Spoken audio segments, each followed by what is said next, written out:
Hello viewers, जय जगन्नाथ। आज गोटे गोटे बहुत ही सुंदर प्लॉट आम देखा जाऊे।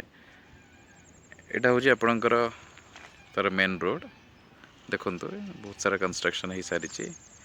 Gita college, GC college, DN फेरीटेल देखा ये आरबीआई डेटा सेंटर। एक्जाक्टली आम यहाँ मेन नेशनल हाईवे 316 रु 1 किलोमीटर आम आसी इन कनेक्टिविटी हूँ 40 फीट रोड। एठी एक्जाक्टली प्लॉट हूँ यहाँ 4000 स्क्वायर फीट प्लॉट अच्छी। फ्रंट पटे 30 फीट रोड अच्छी, दुई साइड 20 फीट रोड अच्छी। घर बारी हो जाइए। कंस्ट्रक्शन तो आप देखिपे इलेक्ट्रिसिटी चारिटे इजिली अवेलेबल। पूरा टोटल बुले देखुची एरिया व्यू बहुत ही सुंदर प्लॉट हो पार।